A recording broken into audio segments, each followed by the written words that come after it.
A very good afternoon, everyone. I am CS Sonu Nahata. And I am CS Dishakant, and we will take you through 3 days of 52nd National Convention of Company Secretaries, which has just begun in the bustling metropolis Mumbai, that stands as the economic heartbeat of the nation. After the wonderful inaugural, it's time now for the theme-oriented technical sessions. During the sessions, we shall ponder on stimulating thoughts and take a glance through the umpteen opportunities lying ahead. But for that, it's a humble request. We ask you all to kindly switch off your mobile phones or to put them on silent mode or airplane mode, please. Our first technical session, Evolving SEBI Regulations, Step Towards Ease of Doing Business, discusses the dynamic economic development where the regulators strike a delicate balance between nurturing business-friendly environment and ensuring effective governance. SEBI, over the years, has not only ensured market integrity and investor protection, but has also been instrumental in fostering the ease of doing business. The securities market regulator has adopted several measures in the recent past with an aim to promote ease of doing business and compliance reporting. Taking an inkling from the inaugural session, I would now request Shri V.S. Sundaresan, Executive Director, Securities and Exchange Board of India, CS Bharat Vasani, Senior Advisor, Cyril Amarchand Mangaldas, Chairperson, Legal Affairs and IPR Committee, Bombay Chambers of Commerce, CS Savitri Parekh, Company Secretary and Compliance Officer, Reliance Industries Limited, Ms. Supriya Sapre, Chief Compliance Officer, HDFC Asset Management Company Limited, and CS Pavan Chandak, Program Director and Council Member, the ICSI, to please join the dais and take the discussion forward. Ladies and gentlemen, a big round of applause for all our esteemed panelists, please.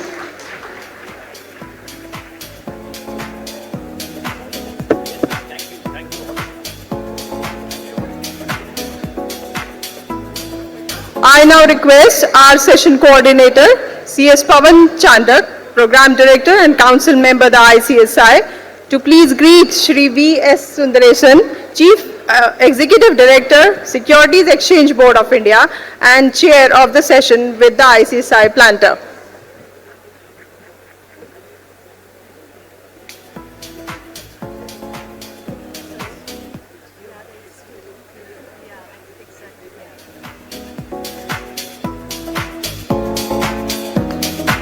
A big round of applause for the greetings, gentlemen.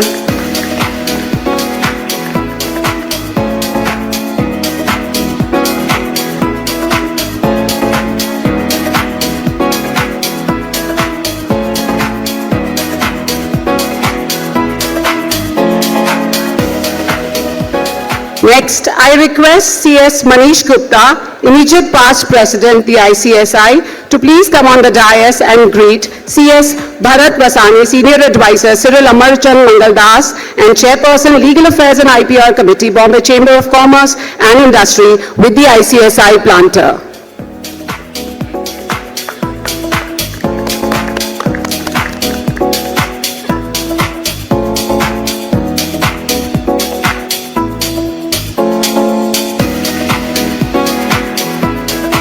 I now request CS Rajesh Tarpara, Council Member, the ICSI, to please greet our guest, CS Savitri Parekh, Company Secretary and Compliance Officer, Reliance Industries Limited, with the ICSI planter.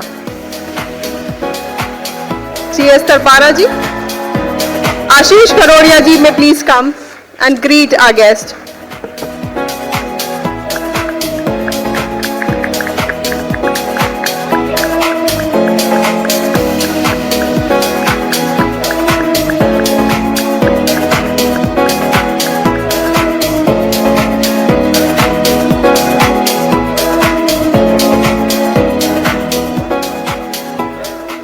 And now I request CS Rajesh Tarpara, Council Member, the ICSI, to please come on to the dais and greet Ms. Supriya Sapre, Chief Compliance Officer, HDFC Asset Management Company Limited, with the ICSI planter.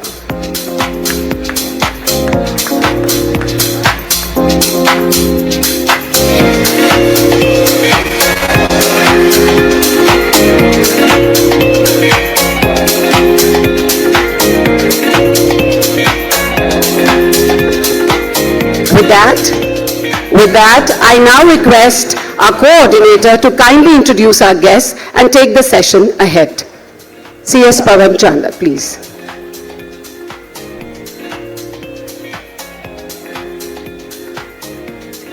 Thank you, Disha Madam and Sonu Madam. Once again, very warm afternoon to all of you. And I'm pleased to be the coordinator for this session.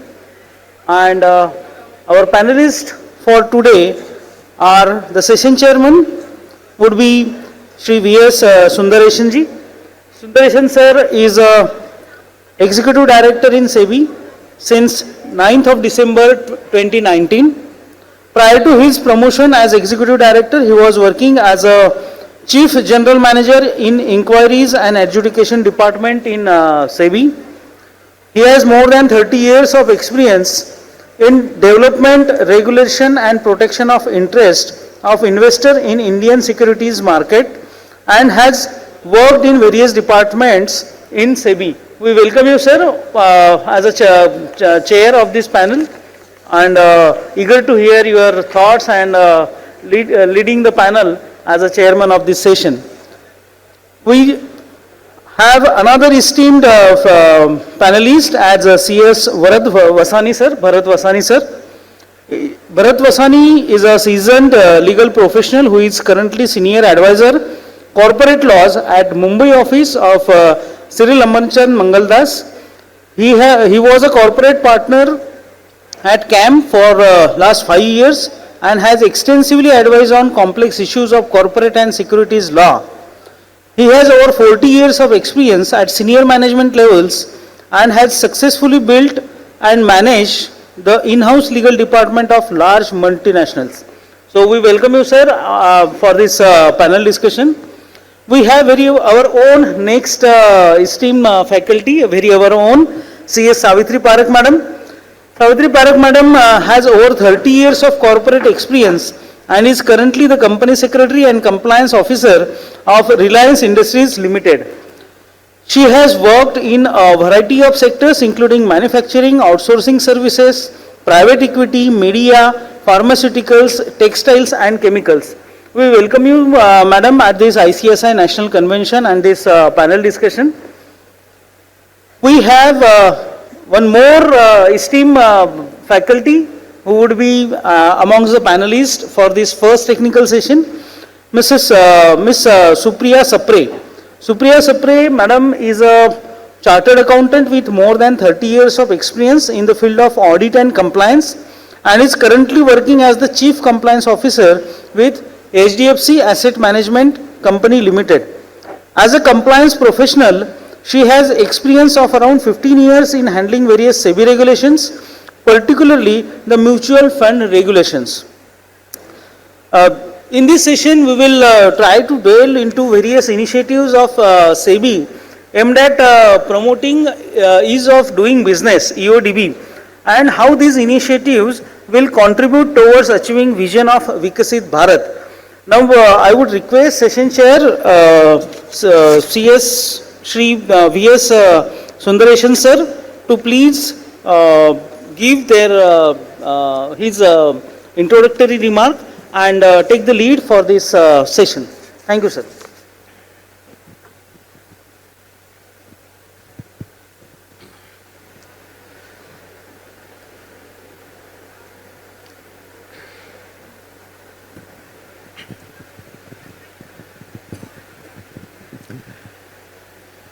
Good evening to all of you. I thank ICSI for giving me the opportunity once again to be a part of this annual convention. Especially I am very thankful to the President, Mr. B. Narasimhan, for taking the initiative of inviting me and giving me a topic of interest to me. And coming and participating in a function of ICSI is always a pleasure because if at all I am recognized as a speaker, if not as a good speaker, the credit should go to Institute of Company Secretaries. Because last 20-25 years, I have been regularly speaking on various forums of ICSI on various related topics to securities market, and ICSI has always been kind enough to invite me again and give me the opportunity to share my thoughts. And today also, I will make it as humorous as possible because the topic is to do ease of doing business. I should also make ease of participation here. It's not feel that, there is a pain of participation. Like we all, by writing more and more regulations, in the name of ease of doing business, we do pain of doing business. I would like to take the clue from where my chairperson left. In her speech, at the last slide, she said that one slide she put EASE, and then she went on to say that SEBI is open to listening to the market participants, and wherever the market participants feel that certain regulatory provisions are, according to our language, I borrow Baba Adam, because we all joined SEBI in 1989 and she joined only 7 years back. So many a time she refers us as Baba Adam. So those regulations and provisions which are still in relevance, if it needs to be rewritten, she said that we are always open to us. Now, I have a slightly different opinion on that in the sense, regulatory framework and ease of doing business, according to me, do not go together. It is like a paradox. The more and more we write regulations, according to me, there is more and more compliance. And if there is more and more compliance, the three people who are sitting, two to my left and one to my right, and they know what is the pain. The author of the regulation like me will not know it. No, it is like the doctor. He will say you take injection for next 1 week. But the patient only knows how painful it is to go through that. So we are like that. We say that no, the doctor always says, no, this medicine is good for you. But the process which the patient has to go through with the medicine, the patient knows how painful it is. So, the more we talk about regulatory framework, there will be less of ease of doing business. Therefore, how do we break this jam? According to me, as our chairperson said that what we expect as a regulator from the market participants is better compliance, better disclosures, transparency, and better service to the investors at large. If these things happen, I think there will be less of complaints, there will be less of market abuse, and therefore, there may not be a need for regulators to come with newer and newer regulations. If you see in the last 5 years, I will quote some statistics.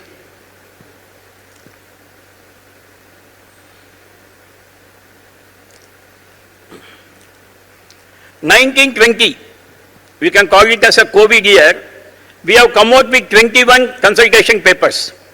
And most of the consultation papers are to amend one or other regulations, whether it is LODR, whether it is REITs, whether it is mutual funds, whether it is insider trading regulations or ICDR or something like that.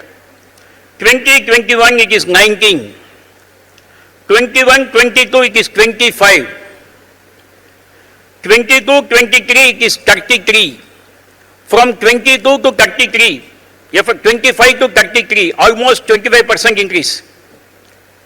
From 20 to 23 it is 33, 23-24 it has gone to 47. Now, if we need to come out with this type of increased consultation papers, and these consultation papers will all translate into new and new regulations. And if these newer and newer regulations come into play, tell me it will facilitate ease of business or it will increase compliance, it will increase cost of compliance, and in the resultant, it will increase the pain of doing business. But why do we need to write these type of consultation papers? And if you see the background, predominantly we find, because I have been part of at least 1/4 of these consultation papers in one department or the other. The reason is that everybody wants to do things in a fast manner. Though Swiggy is the IPO now, everybody wants to do like Swiggy type of business. Fast, fast, fast. There is nothing else. So if we want to drive so fast, either in Bangalore or in Mumbai, I think regulators have left with no option to put speed breaker every 100 meters. Otherwise, there will be accidents. And if accidents take place, like we all blame the traffic police, regulator will be blamed. So to avoid the accidents, what we do, we put speed breakers. Now, what is the way to avoid these type of accidents? How do the regulations facilitate ease of doing business? As I said, the moment the regulator step in, it is definitely going to be a costly affair, it is definitely going to be a pain on the neck. So therefore, one of the ways to do is to improve compliance, to improve the transparency and disclosure, and reduce the gap of mistrust. Some of the regulations are brought in because there is a sense of mistrust between the market participants and the regulator. Oh, one person is doing like this, therefore many may be doing that. Therefore, just to address the concern arising out of one person's misconduct, we generalize across the industry and we come out with a new set of norms. Before I conclude my opening remarks, I would like to play one video which talks about various paradoxes in our country. And as I said, I would like to add existence of regulatory framework and ease of doing business is also another paradox. After the clip, I will request Mr. Bharat Vasani to have his opening remarks, and after that, the rock star of today is Savitri Madam. So I will request her to do the opening remarks, and of course, Supriya from HDFC AMC, she will do her opening remarks. Then I will ask some, with your permission, some inconvenient questions to them. Whether they are truthful or otherwise, it is for you to judge.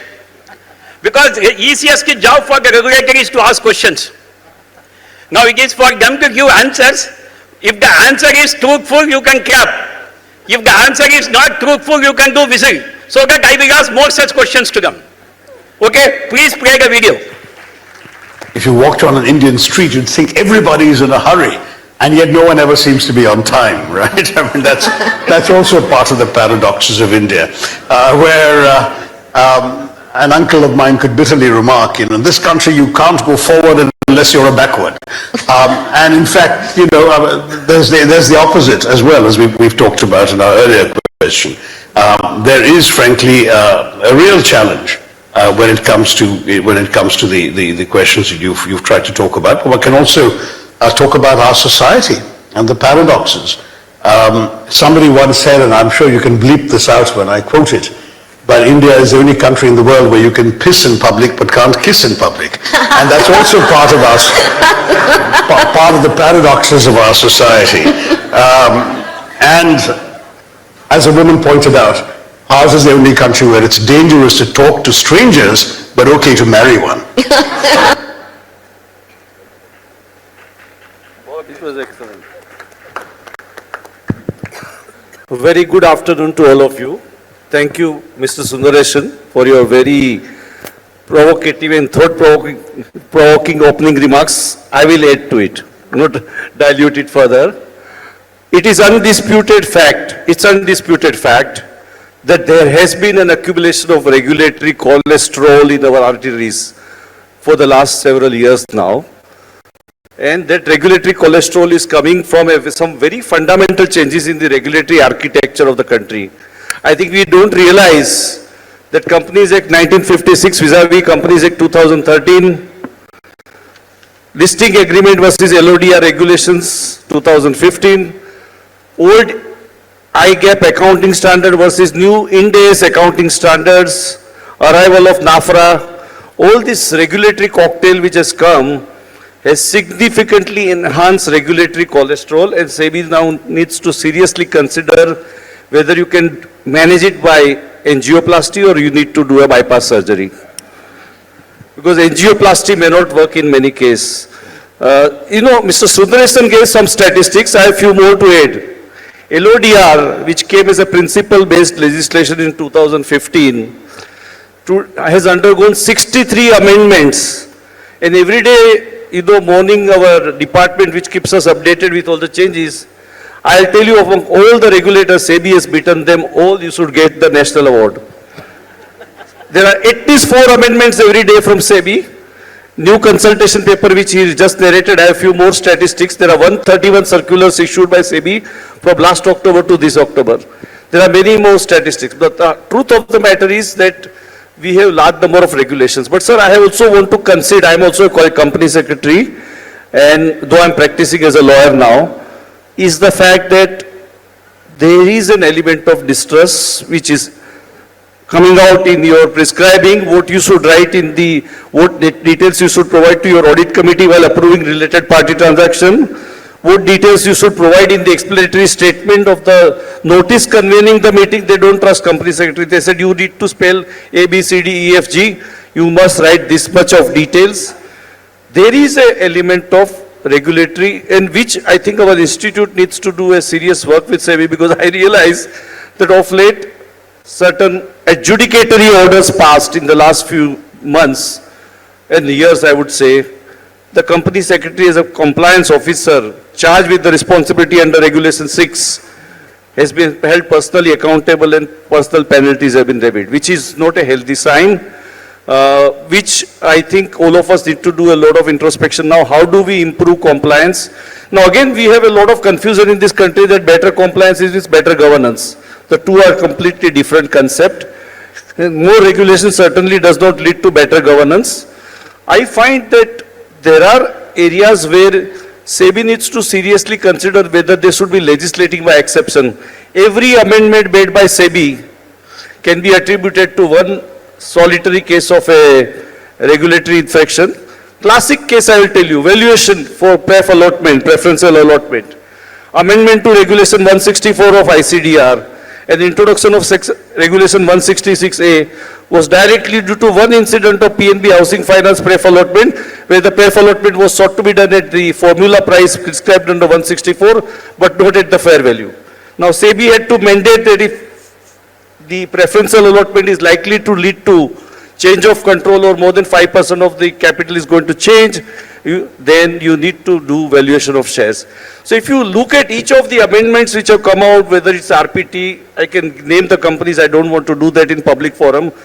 Each of the amendment is attributed to a one solitary case of some regulatory infraction. So should we be legislating by exception, by immediately reacting to one particular regulatory infraction, or we need to have a larger policy focus in mind? And okay, fine, one infraction has happened, but because of that, should we punish all the people? Now, RPT regulatory architecture, sir, as we discuss it in detail later on, has become fairly complex, and there are, even after almost, I think the final amendments came into force from 1st April 2023. Even today, as we speak, there are several areas of challenge, even for us as advisors. How do we advise company secretaries how to comply with them? The disclosure regime is, of course, world class now and absolutely top class, but there are challenges, and in fact, before we end the discussion, perhaps there may be notification of ISF guidance note on disclosure standards. So ISF is another new animal which you have created and which brings out new guidance notes which are fairly detailed. For example, would you all agree that the entire regulatory architecture which has emerged because of SEBI amendment of the provisions relating to verification of market rumor, where you have to see now 5 different documents to come to a view whether there is a market rumor which needs to be clarified, confirmed or denied, to the multiple documents you have to go through because of the ISF note which has come about. So my opening remarks, I would say only this much, Mr. Sundaresan, that introspection is required at both the sides. The regulated entities, the company secretaries, the compliance officer, and also the regulator, that do we need to really legislate for every regulatory infraction which comes to your notice. Thank you.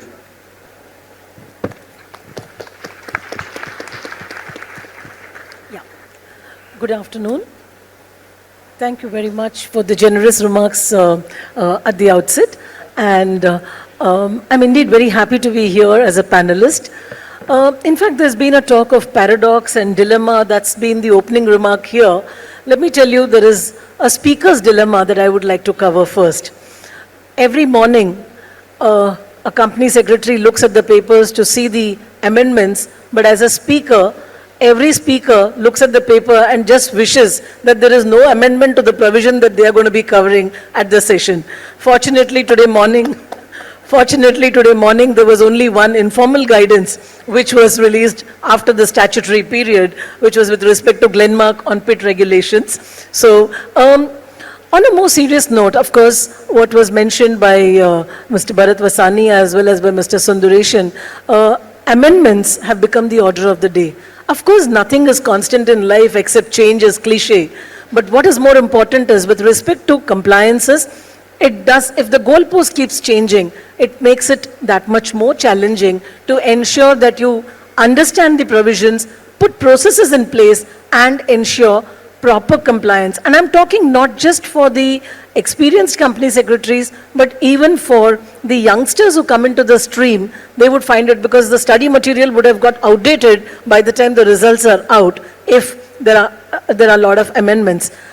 In fact, one of the requests of the industry to the regulators has always been, can we have fixed dates when the amendments are made effective?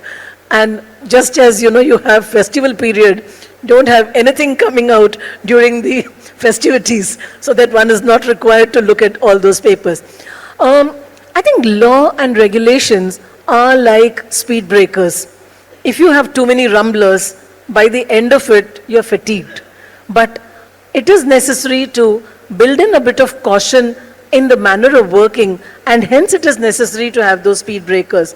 If the regulation is in sync with this, it certainly facilitates business, it does not impede it, and it would be easier to ensure compliance because you have certainty, transparency, disclosure, approval mechanism, processes being put in place are all built in together, and the architecture for compliance is facilitated.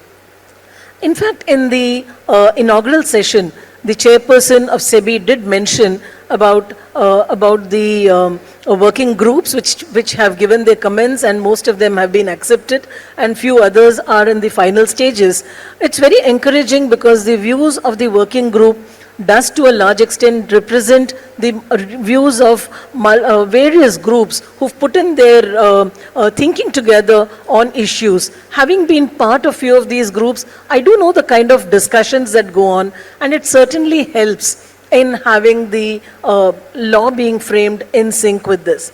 Having said that, what also happens is today, we are governed by multiple regulations. Of course, the most important one of which is LODR and prohibition of insider trading regulation. So, almost every day there are umpteen number of issues where you keep testing it on the touchstone of these two regulations and compliances. Needless to mention, number of disclosures have gone up considerably. Of course, the consultation paper on amendments to LODR and ICDR, that also bears testimony to the changes, and more on that little later. But I would say that 51 comments, 51 amendments is itself testimony to the fact that it was felt that the rumblers were too many and it was necessary to do a bit of leveling there. And that's exactly the tone which has been set. And it's heartening to note that these changes are going to be introduced. Like, for example, today we are talking in terms of T+0 and T+1. So why do you require 7 working days for a record date to be fixed? 7 working days is much more than what the stock exchanges require for giving intimation of record date. And in line with this, rightly so, the amendment that is proposed is of only 3 working days notice to be given. And of course, except if it is a case of merger, demerger, where the entitlements will have to be considered and there'll be a bit of settlement there which would actually take a little longer. But other than that, so there are several such points which have already been considered. And of course, we still have the master circulars, which is of course a very good move from SEBI, because the master circular is a culmination of several circulars which are brought in together. And most importantly, the last section, which has the repeal of the circulars, is most helpful. I was looking at a shareholding pattern a few days ago, and there have been different formats which have been prescribed where different tables at different times have been amended. But the last page, which shows the repeal, very clearly shows as to which circulars have been repealed, and it gives a good build-up. Having said that, earlier, company secretaries were focusing more on the substantive provisions of law and not on the forms that were getting filed, whether with ROC or with the stock exchanges. Today, it is imperative that a company secretary focuses also on what kind of disclosure is made, because with automation, the specific path in which something gets filed has also become very, very important. Because if it is not filed in the correct path, it's not considered as compliance. So the challenges are multitude. Having a smooth, seamless one where the machine automatically picks it up and puts it in the right path is what every company secretary dreams today. And I hope that comes through as ease of doing business in the years to come. Thank you very much.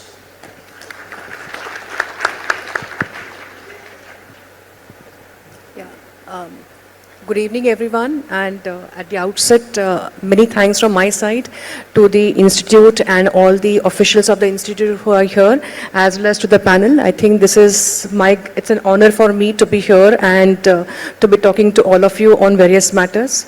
On a side note, I hope after hearing what I have to say, Mr. Sundaresan doesn't pose me a lot of inconvenient questions. I'm therefore really grateful that there is a time limit to this program, and I'm really happy about it. Having said that, I have a slightly different take on the regulatory changes and what has really caused them.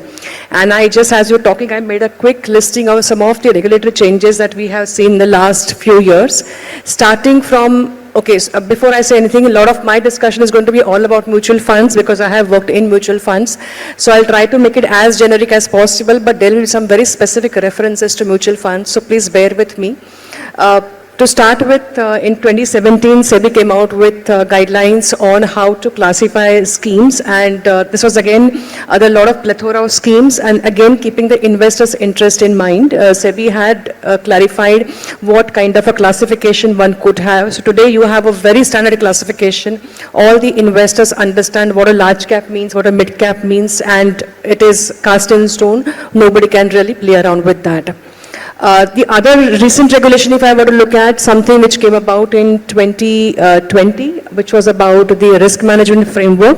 It is another detailed framework, and I think it is something which you may all also want to have a look at it for your respective organizations. It gives a lot of inputs on various areas where what kind of minimum standards you could have.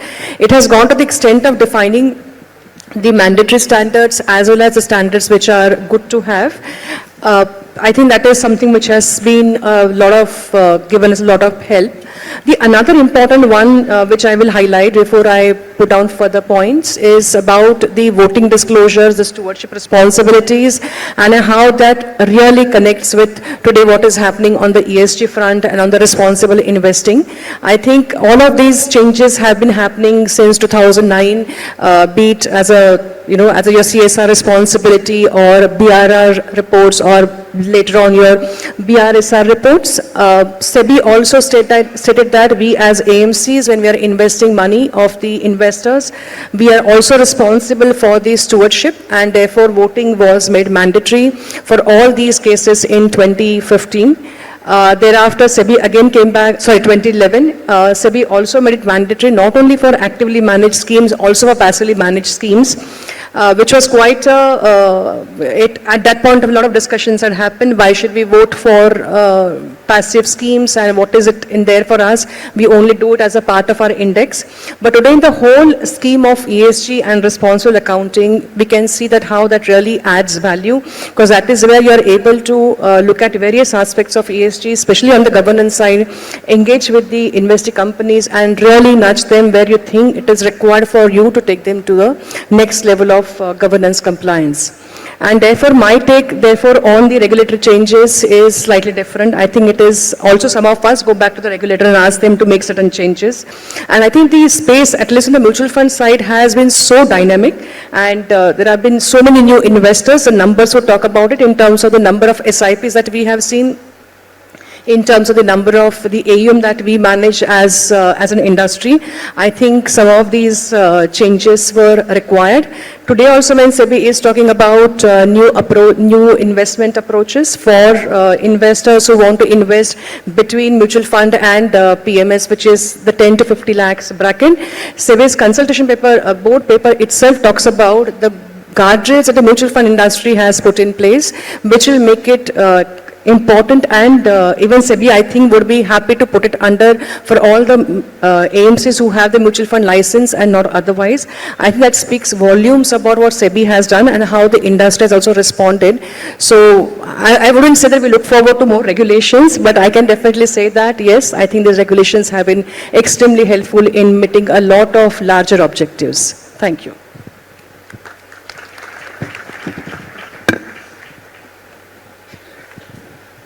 Thank you all. Sir, let me begin with you. As you pointed out, almost every year a new regulator is born in India. And for especially listed companies, and every regulator wants to have a say in the functioning of the listed company. Whether it is sectoral regulator, whether it is a competition commission, whether it is NAFRA, whatever you name you call. So how is this evolving regulatory architecture in the overall system for listed companies would facilitate the objective of ease of doing business? You started with a beautiful commentary on paradox in Indian economy and Sasi Tharoor's video clip. So there are paradoxes. I want to tell you, but there are some which I am very happy about. For example, not that I belong to a different profession, but I believe NAFRA is doing a fantastic job. We had too much of laxity in our accounting systems and disciplinary action against erring chartered accountants. Internationally, there was a very little faith in the financial statements produced by Indian listed companies. With the arrival of NAFRA, the credibility, now the entire era of friendly auditors, which was there from 50s till about, I would say, till about couple of years back, is finally ending. There are tensions in the relationship between the auditor and the listed company. The auditor is refusing to sign up, is resigning, and you see how many statutory auditors have resigned over the last few years because they disagreed with the management's presentation of financial statement or with regard to related party transactions or many others. Some reputed auditors have resigned. I don't need to repeat all the names. There are some positives, like NAFRA is a very big positive, I would say, and I think the current chairperson is doing a fantastic job. There is a lot of criticism of SS 600. I am fully in support of SS 600. There is nothing wrong with that standard. With regard to SEBI, I must add immediately that while you have been extremely prolific, I would say almost 4 changes a day, some of the changes are very much in the right direction. For example, many things which we had difficulty in advising the clients has become much more clearer now. For example, your amendments relating to verification of market rumors, Regulation 3011 and all the circulars which came out in last few months. Disclosures also, if you ask me, there was a general comment in international community that Indian initial disclosure standards when you file for IPO were very high. The prospectus is so big and thick and bulky. But subsequently, the continuing disclosure obligations were very minimal. With these changes which you brought about since last July, our disclosure standards are comparable with the best in the world. And there is a fair degree of clarity. So note that everything is bad. Now, third thing I want to talk about is that I would also appreciate that the way SEBI has been reacting very positively. For example, this entire issue of valuation, I think all the regulators now, whether it's NAFRA, whether it's income tax, whether it is SEBI, whether it's Ministry of Corporate Affairs, whether it's IRDA or TRAI, they are all paying great emphasis on valuation of shares. And SEBI has done its bit by introducing specific provisions. I was referring to 164 and 166A in ICDR to bring about mandatory valuation. So what I would say is that when you have so many regulatory infractions, because virtually we have frauds happening in India with alarming regularity. Let's accept the reality. With alarming regularity. So I don't blame the regulator. If tomorrow I was sitting in your chair, I don't think I would behave very differently than you are behaving today, because you see a lot of muck there which we are not able to see. And I can't say that SEBI should frame regulations only looking at Tatas and some very leading listed companies. You have to look at everybody who is there in the horizon. So I would say that industry should not expect a very light touch approach when there are so many regulatory infractions happening day after day, year after year, and particularly in the startup space. You look at the startup space, it's full of regulatory infractions and serious governance failures. Some of the so-called very, very successful ventures which we thought were unicorns have fallen flat on their face. Only one concern, sir, I have, and which is a serious concern. Today, there is a great degree of regulatory arbitrage between listed and unlisted companies. Just take one example, RPT. The regulatory architecture for RPT is a simple section 188 of the Companies Act with two major gateways, that if it's ordinary course and arm's length, nothing is attracted, and very light touch 6-7 categories of transaction. You look at RPT under SEBI, 21ZB, related party, every conceivable person is covered.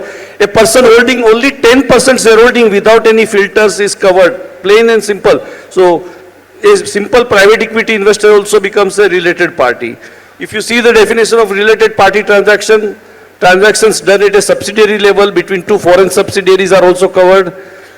Every conceivable. Then there is this famous purpose and effect test, that the purpose and effect, which is a phrase with which SEBI has become extremely familiar, and I find that SEBI likes to use that expression in many other new regulations which are coming up, that the purpose and effect is to benefit a related party or something. So the problem I find is, as an advisor, I find many companies are coming up, listed companies. You said we have 5,000 to 6,000 listed companies. Many are coming up. Is it worthwhile for us to continue to remain listed, or better delist? Now you are introducing a provision for delisting at a fixed price. So I'm telling you, there are many clients who have reached out to us that no, I don't think it's worth it. Particularly subsidiaries of multinationals which are listed in India. They're extremely uncomfortable. They said even the New York Stock Exchange does not prescribe so much of disclosures, so much of strength. So there is a, sir, very, very big issue with regard to arbitrage, regulatory arbitrage between listed companies and unlisted companies, and SEBI and the government of India needs to seriously think over it, because it should not lead to exodus of companies from listed space to unlisted space. Thank you, sir.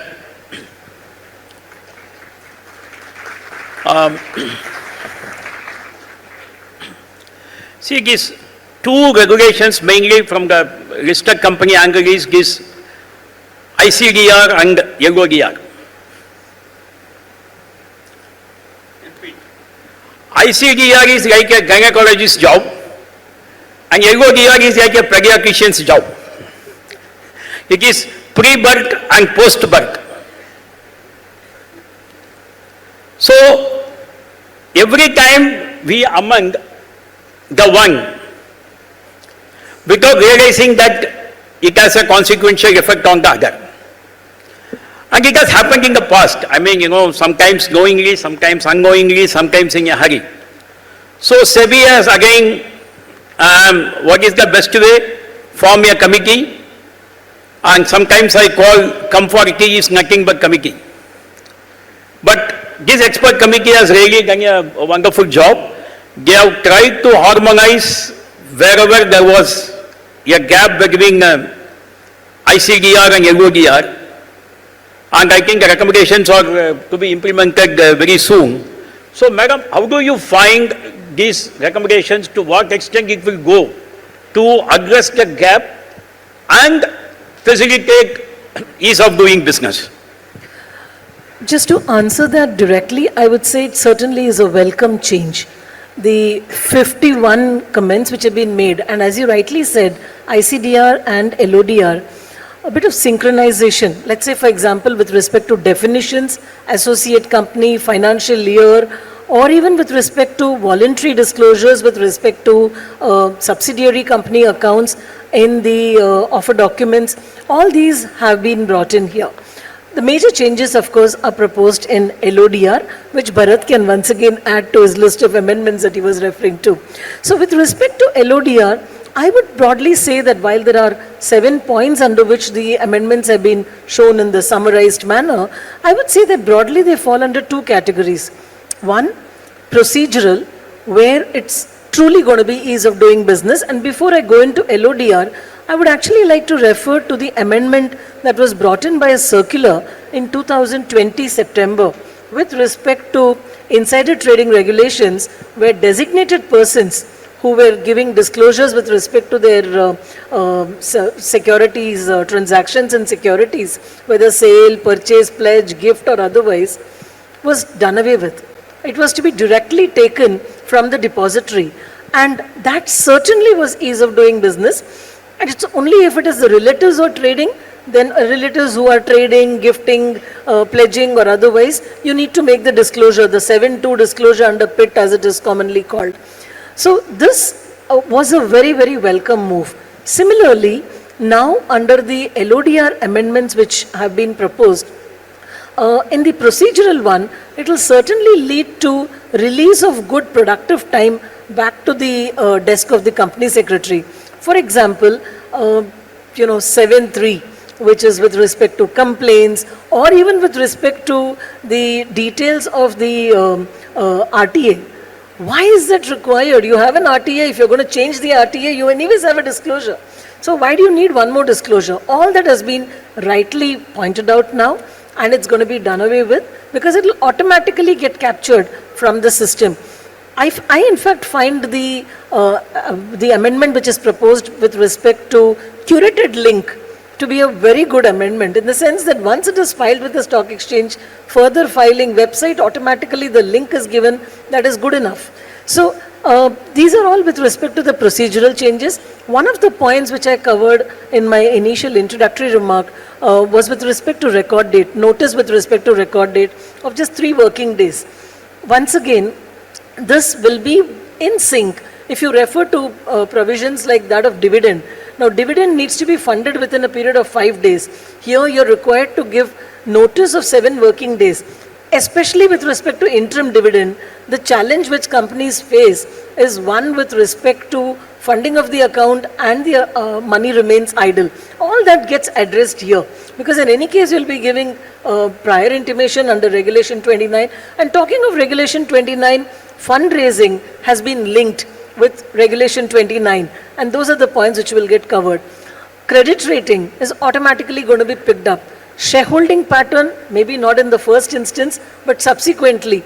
Now, shareholding pattern, I'm sure every company secretary sitting over here would be ending up checking the last shareholding pattern, movement, why the movement has occurred. Now, there are several things, and all this getting automatically populated, not having to file it separately, is certainly going to be a very, very welcome move. And as I was saying, with respect to substantive provisions, Bharat was mentioning about RPT. With respect to RPTs, omnibus approval, if you are dealing with RPTs of subsidiary companies, or where the it's by way of transaction between PSUs with other government entities where they are related parties, are all going to be exempted. Most importantly, remuneration paid to persons who are directors of subsidiary companies or of KMPs, all that, even disclosure will not be required in the disclosure statement. Actually, if you refer to the disclosure statement under 23(9), the number of line items is quite substantial, and doing it on the same day is something which is really a Herculean task. I wish that was also covered in this, but that's anyways not covered. But coming back to the 51 points, I would say it's an auspicious number, good number, and a welcome move too. Thank you. Thank you. Yes, Supriya, first of all, I'm very thankful that you are appreciating the regulator for bringing a good regulatory framework in the mutual fund industry. I too agree that one of the best regulated industry in India today can be said to be the mutual fund industry. The amount of trust we all have put in that industry is the one which is keeping this market safe today. Irrespective of whether FPIs come, FPIs go, the market is stable, volatility is less. We must, all of us sitting here, must thank the mutual fund industry for that resilience they have brought into the securities market, especially in the secondary market, especially post-COVID. And it has attracted so many investors into the market.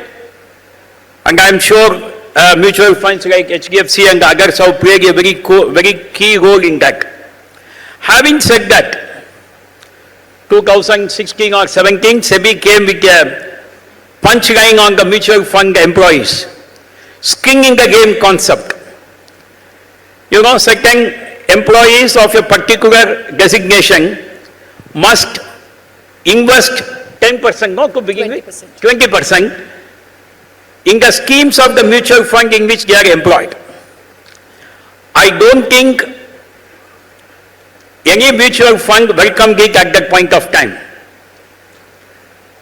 There was a lot of initial objection to that, and slowly the industry adapted to that.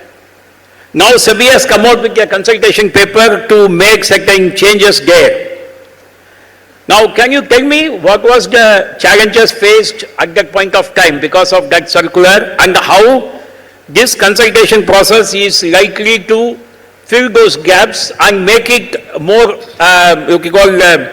employee friendly and do ease of doing business? So basically, for those who are not from the industry, 20% of some of the key employees, which includes the investment department, compliance, various heads of the departments, 20% of the salary on a monthly basis gets automatically invested in all the schemes of the mutual fund. And of course, for the fund managers, there are separate criteria, but the 20% amount remains. As he rightly highlighted, when the regulations came out for the first time, exactly 3 years back, there was a lot of hue and cry about it, and I think we all as mutual fund players have always done that whenever new large regulatory changes have come about. But I think slowly we found somewhere a way to manage that. We did a lot of representations to SEBI. AMFI is another body of mutual fund which works very closely with the industry, with the regulator, and a lot of committees are formed at AMFI level, which is the Association of Mutual Funds. Through them, a lot of representations were done. We also spent a lot of time with SEBI officials explaining them the challenges. So some of the challenges were somebody who was a dealer, let's say, very new to the industry. Even for him, also 20% salary cut possibly at that point of time was a significant amount. People had other obligations, and they were not really aware of that this is the kind of a deduction they'll have from their salary. So we put forward all of these thoughts to SEBI. SEBI was considerate enough. We had basis a lot of interactions and the inputs that we gave. SEBI has come out with a consultation paper wherein they have done a couple of changes. I think one of the key changes that they have done there is that they have differentiated between the employees who are directly connected with the investments, and therefore they should have a higher skin in the game, versus those who are not directly connected. So for example, for a head of HR who is not directly connected, he did not have a 20%, he will have a much lower rate of deduction. That is, I think it's a welcome change where many of the heads of the departments that I spoke to in the organization. The other change also they brought about is that a lot of companies, depending upon the salary structure that they may have, there could be non-cash benefits in terms of work visits, etc., where there's actually no money coming into your hands, but still it is computed notionally and X percentage of that gets invested. That also part they have looked at and they have tried to rationalize over there.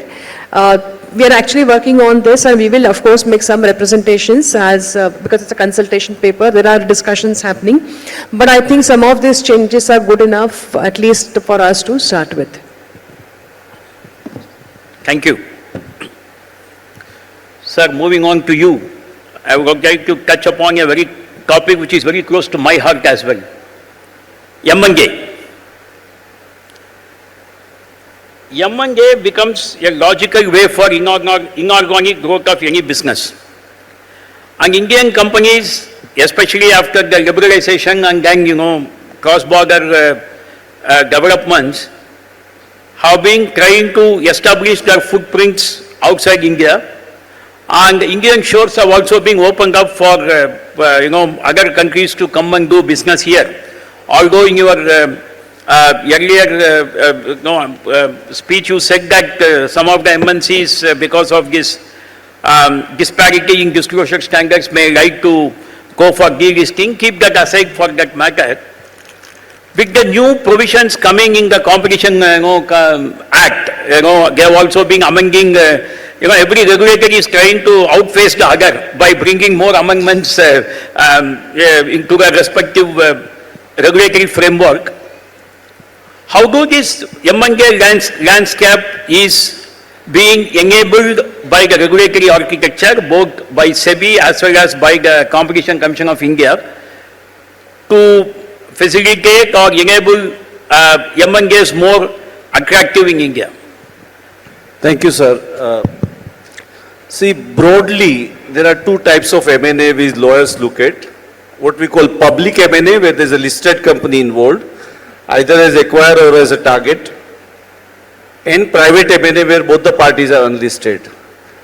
Now, the space where it's a public M&A, the regulatory, it's become very, very regulatory heavy, in the sense that you need to look at ICDR, takeover code, insider trading regulations, many times delisting regulations, sometimes FUTP regulations, and apart from Companies Act and Income Tax Act and FMA and everything which is separately there, and the sectoral regulator, because there are separate M&A guidelines from TRAI, IRDA and everybody. So it has become very regulatory heavy. Now, one area where many times I speak to international investors, they are not very comfortable with our pricing guidelines which are currently there, 90 days, 10 trading days, 90 trading days, and now the higher of the three, including the fair value. Apparently it seems that internationally the transaction price is not so heavily regulated even for public M&A. So I don't have the data right now, but they get very surprised that your Indian regulator is regulating even that part completely and very, very minutely. Second issue, which I think all the company secretaries can play a major role here. There's a great opportunity for all of you to be a very important player in the M&A space, because it's not the prerogative of only chartered accountants and lawyers. Even company secretaries have to play a very important role now. And particularly, sir, the issue which comes up now, our new provisions relating to verification of market rumors, which are specific, impending. The issue which has come up now is that, abroad apparently it is not such a strict standard. I believe in NYSE is a news leakage about your transaction. What you are expected is that you can seek an informal guidance on the phone from a concerned desk in NYSE whether we need to verify this rumor. And by and large they advise you, don't do that. Our provisions with regard to regulatory architecture for verification of market rumor, one is to look at industry standard forum guidance note running into some 30 pages. Regulation 3011 Then SEBI regulations for price protection. Then NSE regulation, NSE circular on material price movement. Now, and they find that, if we disclose all these things at this stage, there can be problem there. They have not disclosed it to their regulator, but in India we have to disclose it. So we are all required to amend our transaction documents to provide very clearly that Indian law now requires that if this rumor gets leaked in the market, our regulator may compel us to make a confirmation of the news, and it may have an impact on the price. So that is one area where perhaps SEBI can look at, because I believe that in many international jurisdictions they are not comfortable with disclosure of this nature coming out in public, which can have impact on their prices there. The third aspect which is that sometimes I find that there is a dichotomy or inconsistency between the regulations, and note that every space, but RBI and SEBI not necessarily go in the same direction, and so is the case with income tax. For example, until recently, the income tax rules on valuation of shares of unlisted company were very different from FEMA pricing guidelines and from SEBI guidelines. So the regulated entity is wondering that if I comply with SEBI and RBI, I'll have adverse tax implications. So there is much more need for a collaborative approach between various regulators to ensure that there is no inconsistency or dichotomy between the valuation guidelines prescribed by RBI, SEBI, income tax and other authorities. And one more aspect which I want to point out is that the GST, which we are not talking here, has become the biggest player now. It has become a matter of boardroom discussions now.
Progress. There are specific accounting standard dealing with it.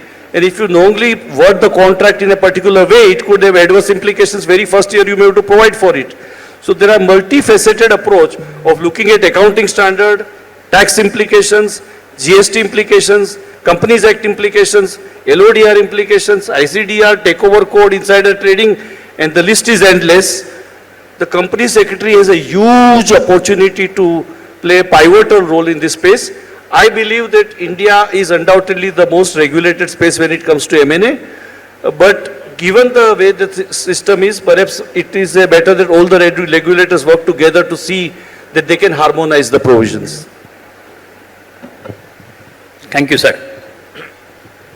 Madam, moving on to you. Another type of regulatory system which we have, the insider trading regulations, which is many people told me that, paying in the neck of listed companies, especially the designated persons. Recently, SEBI modified the trading plan structure because the trading plan structure which was introduced somewhere in 2015 practically did not take off. Maybe there were 30, 25, 40 type of disclosures in a year. When we pointed out more than 5,000 listed companies are there, 40 trading plans are available on the website. That shows that it's better that the trading plan does not exist. Then, you being a part of that working group, SEBI unilaterally took up that initiative and wanted to ensure whether one hand we want to increase the scope of UPSI, and with the result, the trading windows may remain closed for a longer period of time. Therefore, is there a way to facilitate people who are expected to have UPSI on a perpetual basis, and if they want to, trade for some specific purpose, the trading plans were, the structure of the trading plan scheme has been modified. So what is your, experience from that? To what extent it has actually facilitated the life of DPs dealing with the shares of the respective companies, especially ESOPs becoming a part of the remuneration package of almost every employee of every listed company today, because people are more attracted to ESOPs than to the cash component. So in that context, how did the new trading plan scheme is helpful, and is it really facilitative, or is there anything still needs to be done? Sure. Yeah, of course, it was a privilege to have been part of the working group on trading plans. In fact, just one regulation 5, but the details that we all went into was really phenomenal. The amendments are certainly far-reaching, and it is certainly beneficial to the designated persons. It's addressed a lot of the issues. Just to go into some specifics, with respect to the cooling off period, which earlier was 6 months, it's now been brought down to 120 days. There was a blackout period earlier, which literally gave very little time for the designated person who had given a trading plan to actually trade, because from 20th working day prior to the end of the quarter, the designated person was not permitted to trade till conclusion of 48 hours after the results were declared. So which effectively meant that the last 1 month, barring the first 1 week, the person would not be able to trade until the results were declared, which could have been in 1 month's time, 1.5 months' time, statutory period being 45 days. So assuming the maximum 45 plus 2 days. Therefore, there were very, very few trading plans that were filed. As I mentioned, the cooling off period has been brought down to just 120 days. Even the blackout period, that is this 20 days where you cannot trade, so no trade period, has been done away with. In fact, even during the notional trading window closure period, under a trading plan, a designated person would be able to trade.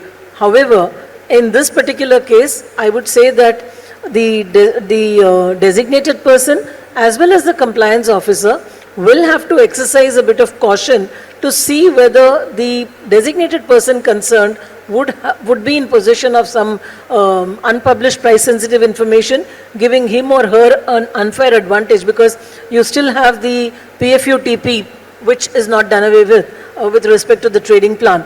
So therefore, I would say that other than persons who are handling the financial results, if any other designated person were to be trading during the notional trading window closure period, it should be permissible, unless, of course, the cardinal principle, which was earlier there, which continues to be there, is that the unpublished price sensitive information which the person was in possession of, the designated person was in possession of, should have been disclosed to the general public by then. If it is still not disclosed, then in that case he or she is going to have an unfair advantage. So one is with respect to the cooling off period. Second is with respect to no blackout period at all. Third, and the most important one, is the flexibility which has been provided with respect to the price. Very often people would ask, is it possible to walk away after you've given a trading plan? Which flexibility was not there earlier. Now, a designated person can give a price limit which cannot be beyond the plus minus 20 range. That is, if the designated person is giving a trading plan for sale, then the current price minus 20 will become the bottom price, and he can then say that he would trade only if it is within this limit of minus 20. He would sell only if it does not fall below this minus 20. And if it is a case of purchase, it is plus 20 maximum. So it is plus minus 20 is the range which he is given the flexibility of. Now in this case, the catch is if the person has given a price range, what happens if the price is beyond this plus 20, but the designated person is willing to pay the extra price? Sorry, that is not going to be permitted, because if you have said you're not going to be trading, if it is over 20%, you cannot then go back on your word, is the way the law is. So you have the flexibility of saying that you'll be purchasing X number of shares, or in the alternative, you could say that you'll be purchasing X number of shares provided the price does not go beyond the current price plus 20%. So X plus 20% or sell X minus 20%. Now this I would say is a very, very major change, and actually there is, even in international jurisdictions, you don't have something similar to this. So given these changes, of course, there is a time period within which the compliance officer has to approve communication to the stock exchange, not giving all the details. There is a bit of masking which would be done by the stock exchange. All this has come into effect from the last week of September 2024. And I would say that it is certainly encouraging, and we should be seeing more activity in that space. All in all, I would say this is certainly an amendment in the favorable direction, right direction. Thank you. Thank you. Madam, moving on to you, you said that skinning the game was welcome measure, and then, now the industry is more or less adapted to that. When the industry was adapting to that, forcing the employees of the mutual funds to invest in their own schemes, SEBI brought one major amendment in the PIT regulation, either to where the investment in units of mutual funds was not included as a part of definition of securities for the purpose of insider trading regulations. Now, mutual funds, trading in mutual funds will also be considered as a security under the definition of securities under insider trading regulations, and we have written a separate chapter for the purpose of applicability of PIC regulations on units of mutual funds. So how do you find this impact, what type of impact it is expected to have on the industry, and what is the industry's response to that? So these regulations have just got implemented. They are not even a week old in terms of the implementation. The regulations were notified more than about 2 years ago, but there are a lot of nuances had to be worked out. I would say that these the mutual funds have now been kept almost at par with any other security, and therefore all the other controls, checks and balances, provisions that are there in the regulations are applicable now for mutual funds also. I think one of the difficulties that we are seeing right now is that people are now used to taking prior approvals for mutual funds. So therefore one had to have other additional checks and balances built in to ensure that employees are not doing transactions that prior approval. And I think with our kind of an ecosystem, with AMFI, with our R&D agents, I think we have been able to work out certain solutions, and hopefully that we should not have any non-compliance out there. Also, while initially it was felt that, there will be certain times when we will not be able to trade in mutual fund units, and that blackout period is going to be something very onerous and also not right for the employees. That was the initial thought. Then we really looked at in the past how many really such instances we have had where we had to really declare a closure period, and you really come to, when you look at it dispassionately, you realize that there are really very far and few between. And when there are some of the cases like where you have to take a valuation hit on some of the securities, or there is you have to segregate some of the bad assets, those are the instances where anyways as a prudent practice you would not want to deal in the securities to ensure that you are on the right side of the regulations. I think having said that, it is still early. I hope I'm able to say the same thing going forward again, but let us see how it works, and if at all there's something, we will of course again engage with SEBI, and I think so far they have been really helpful, so let's see how it works. Thank you. So one more question from each of them. After that, the floor will be open to you. Okay. Sir, another area where lot of activism is taking place and the regulators are also to some extent encouraging them, the proxy advisory services. Auditors are said to be watchdogs are not bloodhound. That's a very famous saying. Now I find some of the proxy advisors reading into the minutes, reading into the agenda papers, instead of from top to bottom, from the bottom to top, and then giving their free views. I mean, I do not know whether the extent of regulation on them is sufficient, whether they need to be regulated more, they need to be made more accountable, but definitely they are making the companies' annual general meetings more spicy. So, from the ease of doing business angle, what is the role they play? Are they acting as facilitators? Is it good? Is it bad? Is it ugly? See, you have put me on the spot. Let me tell you that, there are, first of all, fundamentally, the list of gatekeepers of governance, I would say, is increasing. Proxy advisory firms are one of them. Every year, there is one addition of gatekeeper of governance. Now, proxy advisors, the two major ones in India and the two in overseas, ISS and Glass Lewis. I find that the foreign proxy advisory firms, whose advice are more or less binding type of thing on the foreign institutional investors and FPIs, they are not very familiar with Indian situation. For example, I'll give you one example.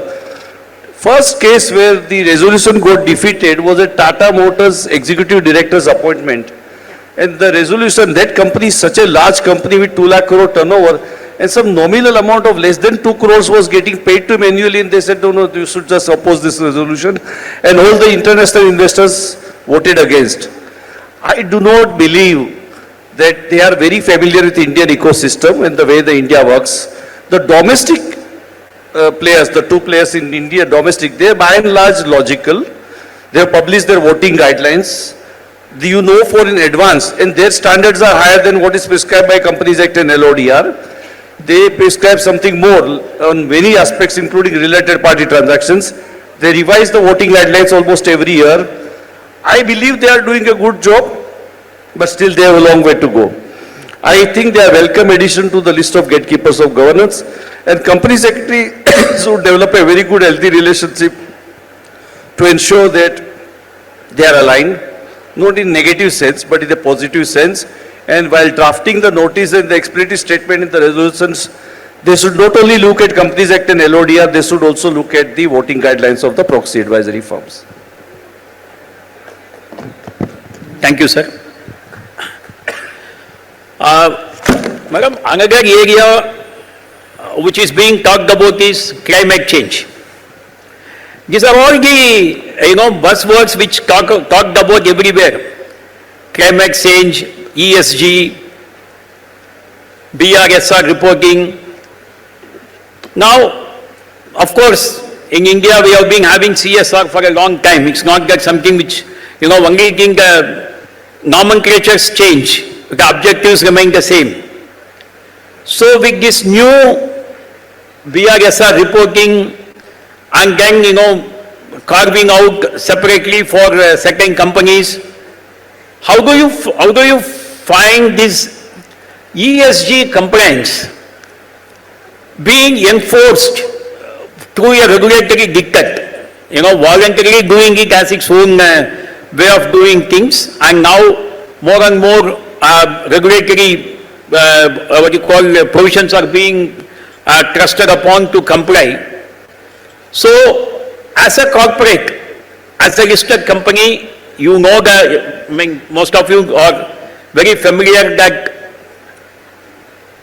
not like very much to do this type of thing because it eats away into your, profitability and other things. So, how do you balance the regulatory requirement and the corporate objective while complying with these ESG requirements? So, actually with respect to ESG, you have, okay, let me start with what was originally there, where it was more of the voluntary guidelines of the Government of India, which today there is a SEBI circular with respect to BRSR, which companies are required to comply with. Of course, it's only applicable to the top companies. So, having said that, the collation of data is pretty substantial. And of course, since we had enough time, companies, the large companies in particular, had put a proper framework around it, had decided, had detailed rounds of discussions to see as to what is going to be considered as material for the purpose of BRSR and collated the details which were required. Now, if you refer to BRSR, we have this essential indicators and leading indicators. Leading indicators, of course, is not compulsory, but the essential indicators you are required to give. And in financial year 23-24, there was a reasonable assurance of core BRSR, which was also required to be complied with. I'm of course happy to say that in Reliance we got a very good audit done, not only with respect to core, but few other voluntary areas also were covered. That's of course because there's a humongous amount of task and activity which is required around it, and we have a separate set of persons who are working on this. This is also because, as Bharat was mentioning about the proxy advisory firms, they are very acutely following up and they actually track the climate change related parameters. So, every investor call, they would actually have questions around this. And there are several funds internationally where they track ESG related parameters. So I would say that it's here to stay and you need to comply with it. Yeah. Moving on to you, madam.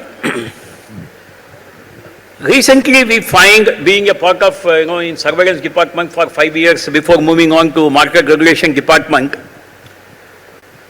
one of the things we found was front-running happening in the mutual fund industry. And we had few cases, very unfortunate to unearth them, especially after doing search and seizure and then seizing digital records and other things. And because we found that in few instances, because it is not possible to go after all the mutual funds and do search and seizure, and practically impossible to do that. So SEBI has now come out with as Mr. Bharat said, there is a market misconduct by one particular element or one particular segment, and therefore the entire segment is doubted, distrusted, and because of that, we have now brought in a concept called institutional mechanism for deterrence of potential market abuse in the mutual fund industry. And as part of that, we have made the call data records, recording of call data as a mandatory and keeping it for a longer period of time. And I'm sure when the first concept was brought in, especially on recording of these calls, whether somebody travels from the office of mutual fund to SEBI office, and when the SEBI office discussion takes place, even whether that should be recorded or not. This is one of the questions which was asked to SEBI. So, how do you find this new mechanism? What type of, benefits it will bring to the industry and streamline the so-called gaps which the regulator found? And I'm sure the industry accepted that. And mainly on this call data recording thing, how it will facilitate, ease of doing business. So just to add here, the call data recording of all the fund managers and dealers is again happening for the last almost since 2020. So it has been there, and again we have figured out how to handle it. Again, initially a lot of questions we had, we went back to SEBI, we discussed at an AMFI level, and some common standards we tried to bring in. However, again, just to again add, we always had a risk management framework at mutual fund level, which was there since 2002, and that also talked about having call recordings and looking at these call records to see what kind of discussions are taking place. So listening to the call records was always there. It is now we will be able to also correlate that with what is happening actually in the marketplace, and I think it is somewhere, I think it it makes sense. So today at least we know that certain things, once there's a deterrent, it acts as a preventive measure, and I think that saves us also if at all there's going to be ever any reputational impact. I think that's important, and therefore with all of these checks and balances, we are able to identify if there is any kind of a situation that we need to examine more, and then of course highlight it to SEBI if there is anything that is coming out. With that, everybody becomes more aware, everybody, and it's just not us, it is also the brokers on the other side, other market participants. So I think as an industry and as an ecosystem, it helps all of us to become more compliant and more aware of how the situation is. That is how I will state that it's helped us, yeah. Sir, I think you can, you want to continue?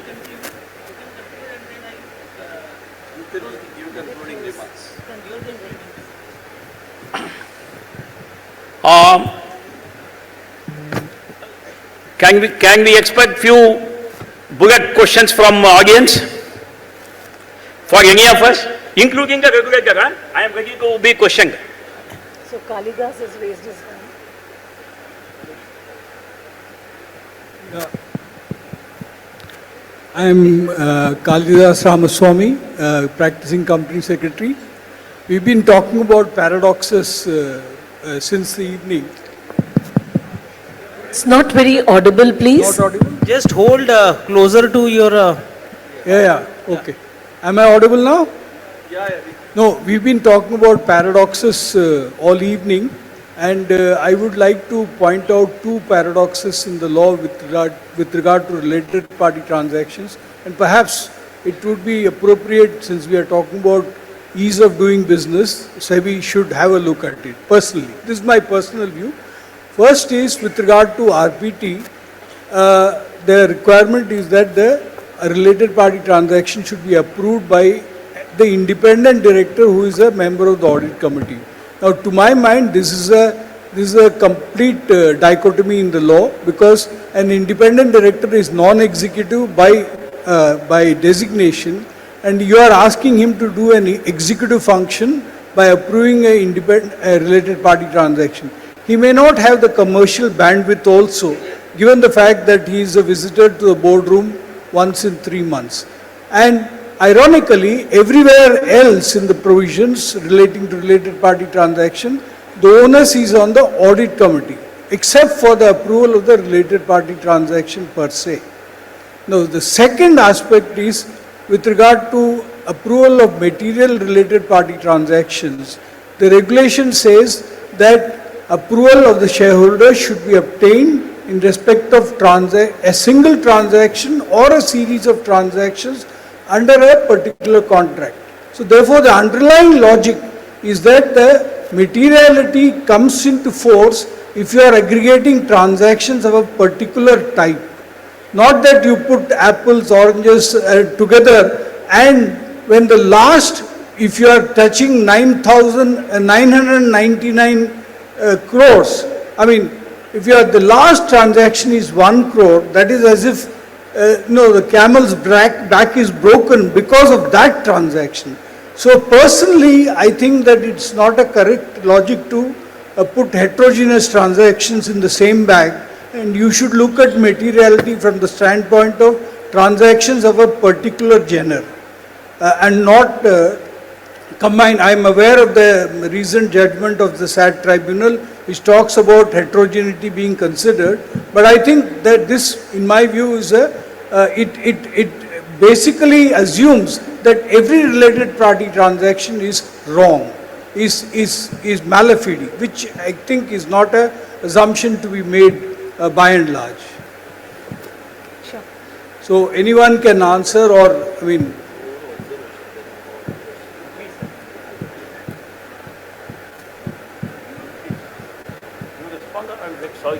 See, gentlemen, I want to give you international perspective.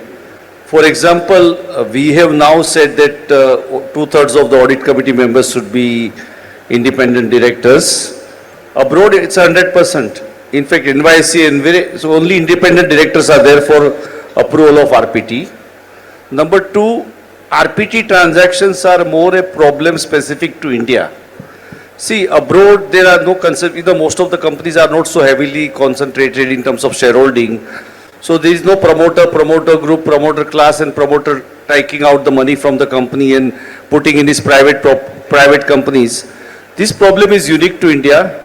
So, SEBI has tried to do they have tried to do is that let us put the onus on give it the responsibility to someone who are detached from the promoters. Now, you can argue why should independent directors alone be forced to approve all the RPTs? But there is one important part. Nothing is there in the scheme of section 137 or regulation 23 of LODR, which prevents the audit committee to refer the transaction back to the entire board for the guidance. There is nothing, and I have seen number of instances where audit committees have gone back to the entire board and said, sorry, I am only expert accountant, fine, but I don't know whether this is the right party with whom we should be doing the transaction. It requires domain knowledge of the industry, and so please guide us. And there is nothing in the scheme which prevents it. Sir, that's exactly the point I wanted to make. This has given rise to, you see, the independent directors are many a time wanting to shirk or avoid the responsibility and want it to be referred to a larger body. So which is actually giving rise to a two-faceted approval process. One at the audit committee level and at the board level. I don't think there is anything wrong about it. No, I agree. But what I am trying to say is that perhaps this could have been removed if the onus was, as in the case of any related party, if the onus was on the entire audit committee and not on the independent directors. I am also aware that many companies are shifting the audit committee. See, then section 166 issue will come. A promoter nominee sitting in the audit committee and is required to approve the related party transaction. So SEBI thought it is better to put the responsibility on someone who are not connected with promoters. And you see the requirements under 149(6), the independent director is not connected with promoters. Yeah, next. Thank you. Again, sir, this is Thank one you, of thank the... you. With the... Sir, one question please. I am a company secretary from Chennai.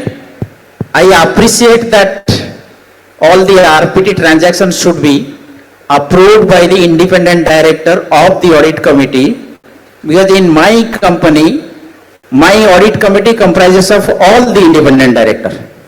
Second point, as per the consultation paper on the SEBI LODR and ICDR, which Madam was explaining, which is going to be law 51 amendment, SEBI can SEBI take into consideration like 177 of the Companies Act, ratification if it is not done within 3 months, can it be voidable at the option of the audit committee? Is that covered in the consultation paper or going to be covered? So it's actually covered in the consultation paper, and actually in the consultation paper with respect to ratification, there is a very onerous provision. It says that the transaction should be of a value not exceeding 1 crore. And also the justification as to why it could not have been approved earlier needs to be disclosed.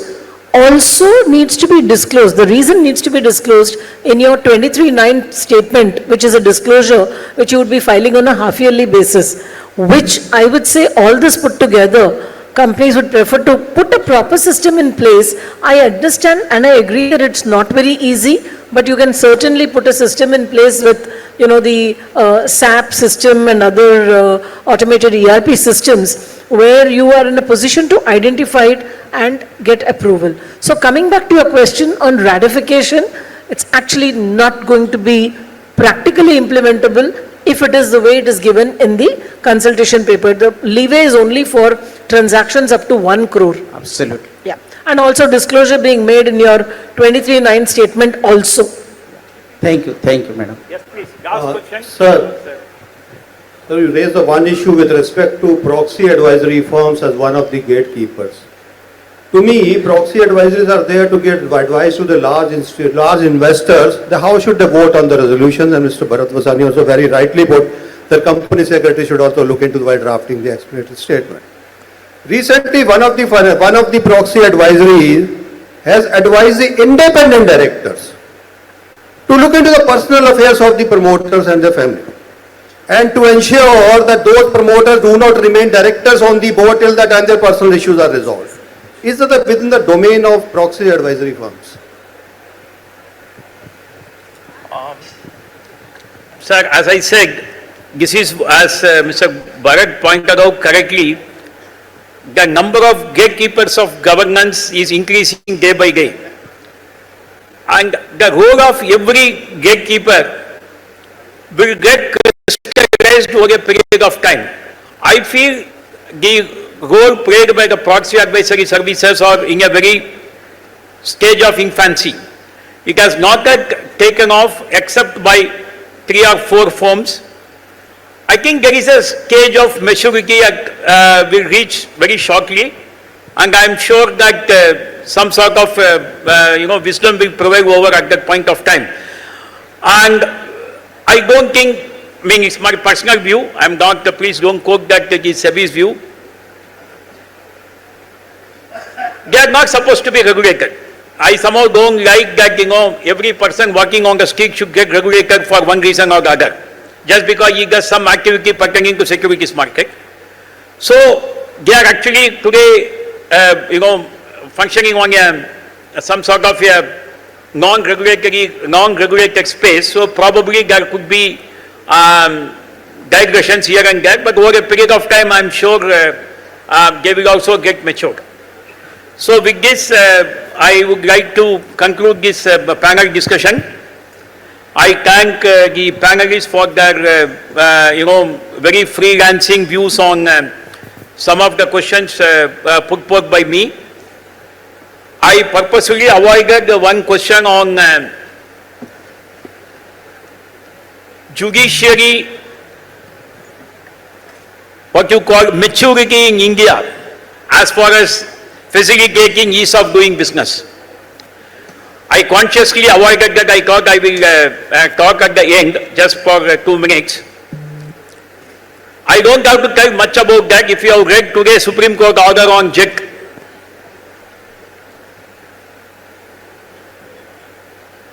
somehow my experience in the last more than 30 years in securities market, the way the laws have improved, the way the market participants have adopted to the new ecosystem, our judiciary is still in Baba Adam stage, which I borrow from my chairpersons, and that is a very fittest, I will tell that the way they interpret the securities laws, the way they say that we will only go by letter, not by spirit. This is another area where I feel there is a gap between the expectation and the execution, and because of that gap, we as a regulator come with new regulations. It is not only the market misconduct. The moment we use a case in SAT telling that this provision is not meant for this, so therefore, what we do next? My bread and butter is what? Write a new regulation. And then it helps the ecosystem. Prepare form a working group, committee, consultation. So to some extent, the ease of doing business is hampered because of the judicial, lack of development in that space.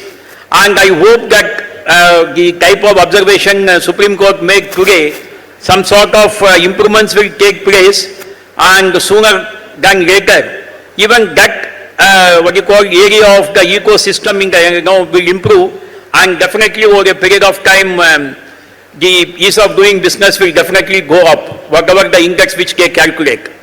The growth of primary market and the secondary market is the best testament of whether doing business in India is good or bad.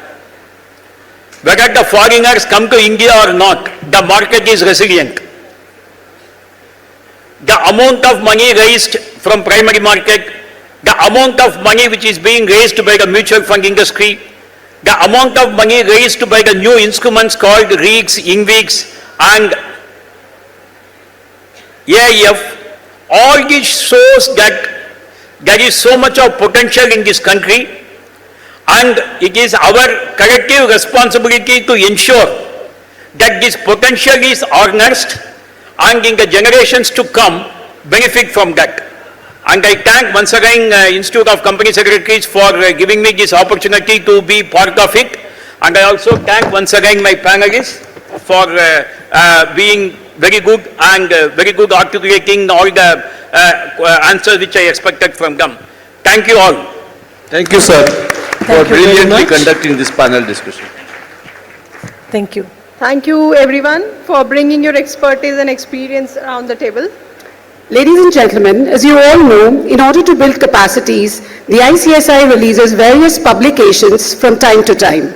I request our session coordinator to facilitate the release of Chartered Secretary Collector Series, ESG and Social Audit.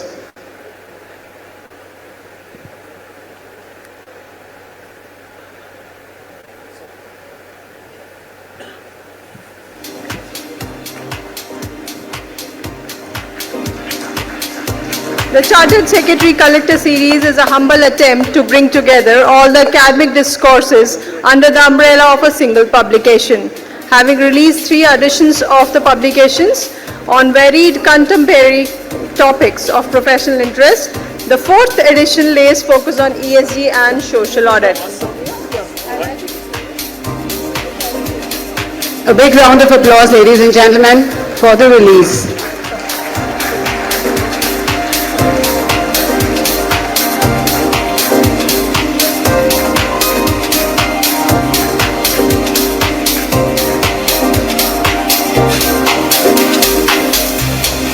Thank you everyone for facilitating the releases. I now request CS Pavan Chandak to propose the vote of thanks.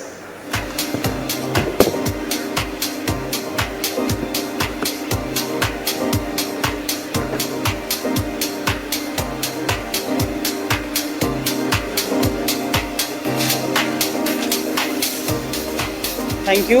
The session was really mind-blowing, mind-opening, and was thought-provoking also. And various things, the ease of doing business started in 2014 by our union government, and the main intention was to facilitate the ease of doing business and to improve the investment scenario, investment markets in India as a whole in the globe.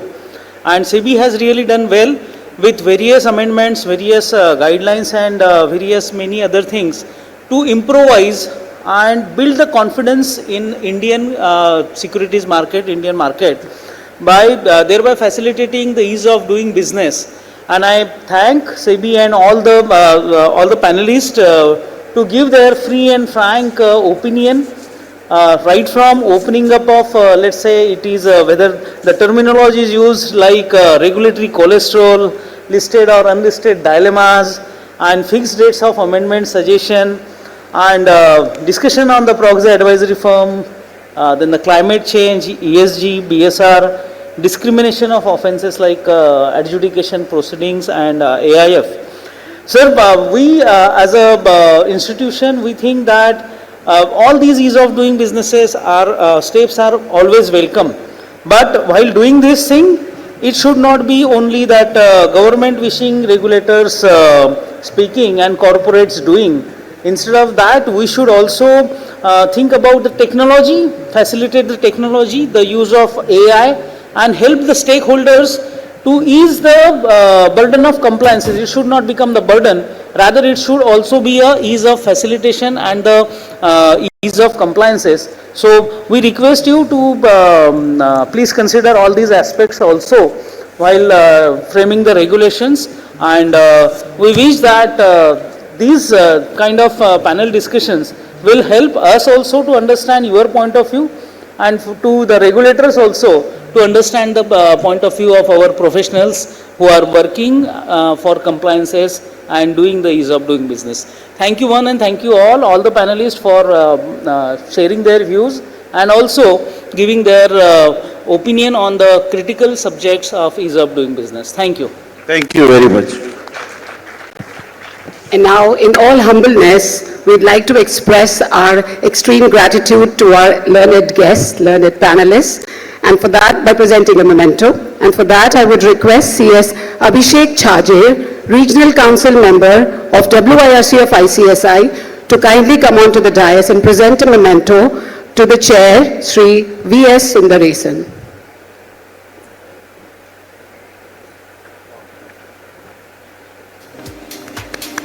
Big round of applause, please.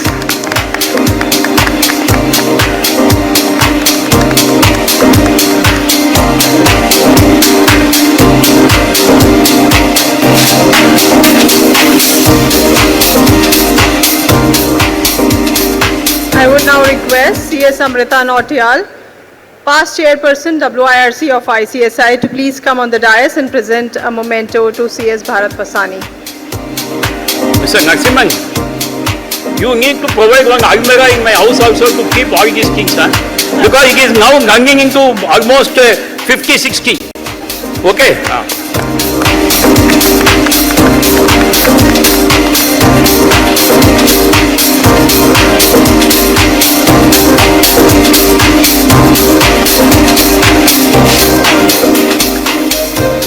Next, I request CS Sagar Kulkarni, Regional Council Member of WIRC of ICSI, to kindly come on the dais and present a memento to CS Savitri Parekh.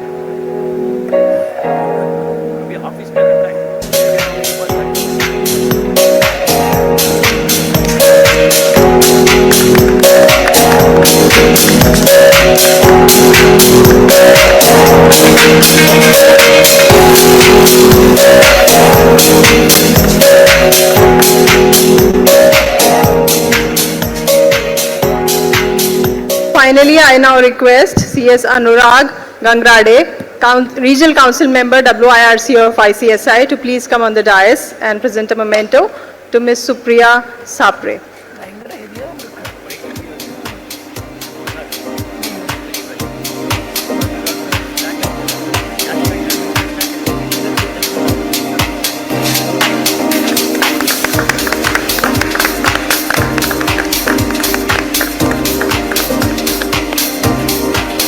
And that calls for a very big round of applause once again for all our esteemed panelists.